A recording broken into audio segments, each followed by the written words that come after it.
Hi friends, ఈరోజు normal బ్లౌజ్తో boat neck cutting చూద్దాము. Blouse అనేది 4 వరుసలుగా వేసుకొని ఒక లైన్ వేసుకోవాలి. దాటి కోసం ఒక లైన్ గీసుకొని 1.5 ఇంచ్ అనేది ఎక్స్ట్రా తీసుకోవాలా.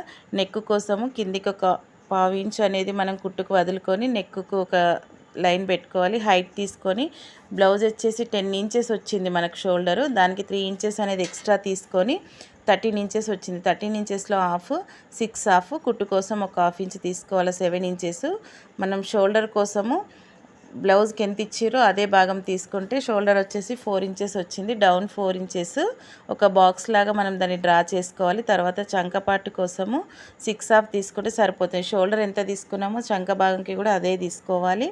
దీన్ని కూడా సేమ్ బాక్స్ లాగా డ్రా చేసి 1 ఇంచ్ సంక రౌండ్ కోసం తీసుకోవాలి. నెక్ కోసం కూడా 1 ఇంచ్ తీసుకొని దీన్ని కట్ వర్క్కి ఇచ్చారు కాబట్టి మనము క్యాన్వాస్తో కట్ వర్క్ చేస్తాం కాబట్టి నార్మల్గా నేను డ్రా చేశాను. కాకపోతే మనం బాక్స్ లానే కట్ చేసుకోవాలి.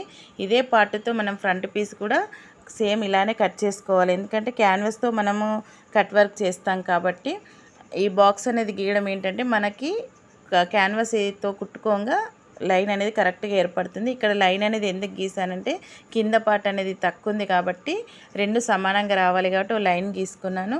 ఈ బ్యాక్ పార్ట్తోని మనము ఫ్రంట్ పార్ట్ కూడా కరెక్ట్ లైన్స్ అనేది గీసుకొని కట్ చేసి పక్కన పెట్టుకోవాలి. ఎక్స్ట్రా ఉన్న పీస్ అంతా కట్ చేసుకోవాలి. దీనికోసం మనము ఒక బాక్స్ అనేది ఫ్రంట్ పార్ట్ కోసం కూడా బాక్స్ సేమ్ అలానే గీసుకోవాలి. గీసిన తర్వాత బాక్స్ అనేది సేమ్ ఇప్పుడు 4 ఇంచెస్ తీసుకున్నాము. డౌన్ వచ్చేసి 3.5 బ్యాక్ కోసం తీసుకోవాలి. 1 ఇంచ్ అనేది మనం అక్కడ బటన్ పెడతాం కాబట్టి గ్యాప్ తీసుకోవాలి.